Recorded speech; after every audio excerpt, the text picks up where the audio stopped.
দীৰ্ঘদিন আন্দোলন প্ৰতিবাদ ধৰ্মঘট 19 দিনীয়া অনশন 3 দিনীয়া অনশন এই বিলানবিলাক প্ৰতিবাদী কাৰ্যসূচী এই কাৰ্যসূচীবিলাকৰ অন্তত আমাৰ মাননীয় মুখ্যমন্ত্ৰী ডক্টৰ হিমন্ত বিশ্ব শৰ্মা মহোদয়ে যোৱা জানুৱাৰী মাহ অৰ্থাৎ এই চলিত বৰ্ষৰ একদম প্ৰথম ভাগতে জানুৱাৰী মাহৰ 10 তাৰিখৰ দিনাখনে তেখেতে ফেচবুক লাইভ যোগে গোটেই অসমৰ জনসাধাৰণক এটা কথা জনালে যে অৱশিষ্ট যিখিনি শিক্ষানুষ্ঠান অপাধিকৃত হৈ থকা শিক্ষানুষ্ঠান এই শিক্ষানুষ্ঠানখিনি পাদকীকৰণ কৰিব তাৰ কাৰণে যিখন 17-18 আইন এই আইনখনৰ মানে সংশোধনীৰ ব্যৱস্থাও তেওঁ কৰিব এই তাৰ সেই কল্পে এখন কেবিনেট সাব কমিটিও বনালে কিন্তু অত্যন্ত দুখৰ কথা এইখিনিতে এটা কথা কৈ লওঁ তাৰ কাৰণে যিখন 17-18 আইন এই আইনখনৰ মানে সংশোধনীৰ ব্যৱস্থাও তেওঁ কৰিব এই তাৰ সেই কল্পে এখন কেবিনেট সাব কমিটিও বনালে কিন্তু অত্যন্ত দুখৰ কথা এইখিনিতে এটা কথা কৈ লওঁ যে এই যিটো সিদ্ধান্ত অসম চৰকাৰে কৰিছে বা মাননীয় মুখ্যমন্ত্ৰী মহোদয়ৰ নেতৃত্বত হৈছে অৰ্থাৎ মানে 1-1-6 আগত প্ৰতিষ্ঠা হোৱা অপাধিকৃত হৈ থকা যিখিনি শিক্ষানুষ্ঠানখিনি পাদকীকৰণ কৰাৰ যিটো সিদ্ধান্ত লৈছে এই সিদ্ধান্তটোৰ কাৰণে মাননীয় মুখ্যমন্ত্ৰী মহোদয় আৰু অসম চৰকাৰখনক আমি সদৌ অসম অপাধিকৃত শিক্ষক কৰ্মচাৰী সংস্থাৰ তৰফৰ পৰা পুনৰবাৰ ধন্যবাদ দিছোঁ কিন্তু অতি দুখৰ বিষয় যে এই 6 মাহ হ'ল মাননীয় মুখ্যমন্ত্ৰী মহোদয়ে কেবিনেট সাব কমিটি বনাই দিবৰ কাৰণে বা কেবিনেটত সিদ্ধান্ত কৰিবৰ কাৰণে 6 মাহ হ'ল কিন্তু আমি যোৱাকালিও আমাৰ শিক্ষা বিভাগৰে হওক বা মাননীয় শিক্ষামন্ত্ৰী মহোদয় তেখেতৰ ওচৰত গৈ আমি গম পাইছোঁ যে পাদকীকৰণ সম্পৰ্কীয় যিখিনি যাৱতীয় কাম কাজ এই কাম কাজৰ 1% একো কাম হোৱা নাই এই কথাটোত আমি সন্দেহ আনিছোঁ আমাৰ সন্দেহ হৈছে কাৰণ এই বিজেপিৰ এই চৰকাৰখন এতিয়া প্ৰায় শেষৰ বছৰত ভৰি দিছে আৰু বেছি দিন নাই অধিসূচনা জাৰি হ'ব এতিয়া আইন কেতিয়া সংশোধন কৰিব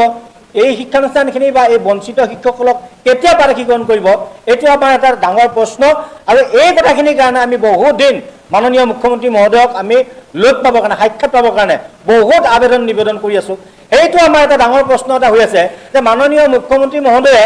আমাৰ সংস্থাৰ লগত আলোচনা কৰিবলৈ কিয় ভয়হে কৰিছে নে শংকা কৰিছে নে বেয়া পাইছে এইটো আমাৰ ডাঙৰ প্ৰশ্ন এটা 2022 চনৰ 20 অক্টোবৰত তেখেতৰ কাৰ্যালয়ক আমাক মাতি নিছিল মাতি নি 2022 চনৰ 20 অক্টোবৰতে আমাক প্ৰতিশ্ৰুতি দিছিল আইন সংশোধন কৰিব আমাক পাদকীকৰণ কৰিব তাৰপিছত ইমান দিন আমাৰ পৰা এটা নিৰ্দিষ্ট দূৰত্বত তেওঁ অৱস্থান কৰি শেষত আকৌ এটা ভাল খবৰ দিলে পঞ্চায়ত নিৰ্বাচনৰ আগে যে পাদকীকৰণ কৰিম বুলি আপোনালোকেও জানে যে তেওঁ বহুবাৰ ফেচবুকত লাইভ কৰিছে এই বিষয় লৈ আৰু সংবাদ মাধ্যম আৰু শেহতীয়াকৈ যোৱা যিখন বিধানসভাৰ মজিয়াতো তেখেতে এই কথাখিনি সদৰি কৰিছে কিন্তু কাৰ্যকৰী ব্যৱস্থা একো হোৱা নাই এইটো আমাৰ সদৌ অসম অপাধিকৃত শিক্ষক কৰ্মচাৰী সংস্থাটোৰ পৰা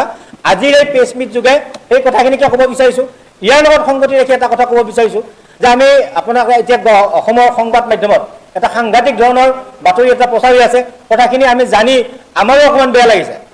এতিয়া চাওক এই চৰকাৰখনৰ বা এই চৰকাৰ বুলি মই ক'ব নাযাওঁ যে চৰকাৰৰ মন্ত্ৰী বিধায়কসকলৰ তেওঁলোকৰ মন্ত্ৰী বিধায়ক হৈ থাকোঁতেই তেওঁলোকে মন্ত্ৰী বিধায়ক যদি অহাবাৰ নহয় তেতিয়াহ'লে তেওঁলোকৰ পৰিয়ালটো কেনেকৈ চলিব এই দুশ্চিন্তাত মাননীয় মুখ্যমন্ত্ৰী মহোদয়ে কি কৰিছে তেওঁ মন্ত্ৰী বিধায়কৰ পত্নীবিলাকৰ নামত ৰাজ সাহায্য 50 লাখ টকাৰ ৰাজ সাহায্যৰ ব্যৱস্থা কৰিছে কিন্তু এই 20 বছৰ 25 বছৰ 35 বছৰ বিনা বেতনে শিক্ষকতা কৰা শিক্ষকসকলৰ পৰিয়াল বা এই শিক্ষকসকলৰ জীৱন এই শিক্ষকসকলৰ ল'ৰা ছোৱালীৰ ভৱিষ্যতৰ কথা চিন্তা কৰা নাই এইটো আমাৰ এটা প্ৰশ্ন মাননীয় মুখ্যমন্ত্ৰী মহোদয়লৈ সমান আমি বেয়া পোৱা নাই মন্ত্ৰী বিধায়ক নহয় অসমৰ আৰু বহু মানুহক ৰাইজ সাহায্য দিয়ক বিনামূলীয়া আঁচনি দিয়ক আমাক ক'বলগীয়া তাত একো আপত্তি কৰিবলগীয়া একো কথা নাই আমি ভাল পাইছোঁ কিন্তু সমান্তৰালভাৱে এই দুৰ্ভগীয়া শিক্ষকখিনিকো কিবা দিব লাগে আমি 20-25 বছৰ কি খাইছোঁ আমাৰ ল'ৰা ছোৱালীক আমি ভৰণ পোষণ দিব পাৰিছোঁ নে নাই আমাৰ পৰিয়ালক আমি ভৰণ পোষণ দিব পাৰিছোঁ নে নাই 2022 চনৰ পৰা বৰ্তমানলৈকে মাননীয় মুখ্যমন্ত্ৰী মহোদয়ে এই বিষয়টোৰ পৰা আঁতৰি ফুৰি থাকে আমাক প্ৰত্যক্ষভাৱে আমি বিচাৰিছোঁ যে আমাৰ বিষয়টো সম্পৰ্কত মুখ্যমন্ত্ৰী মহোদয়ৰ লগত আমাৰ প্ৰত্যক্ষ এটা আলোচনা হ'ব লাগে কি কৰিব বিচাৰিছে তেখেতে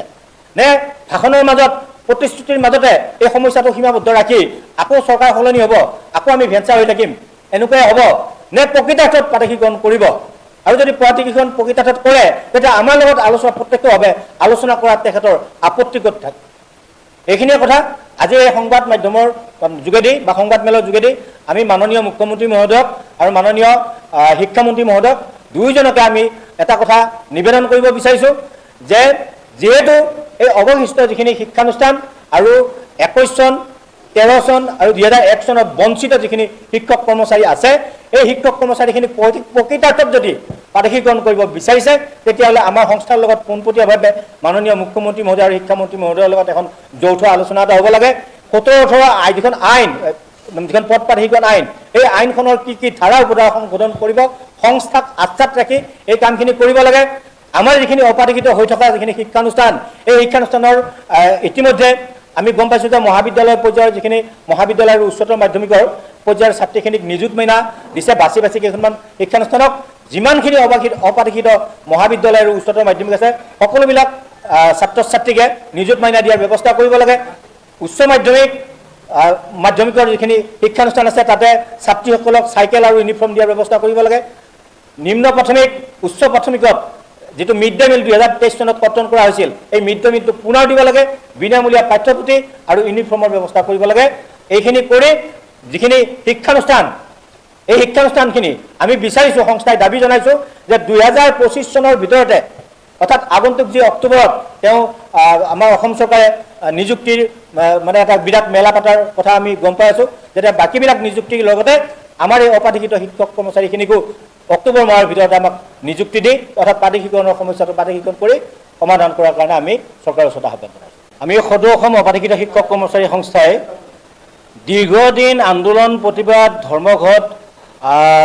19 দিনীয়া অনশন 3 দিনীয়া অনশন এই বিলানবিলাক প্ৰতিবাদী কাৰ্যসূচী এই কাৰ্যসূচীবিলাকৰ অন্তত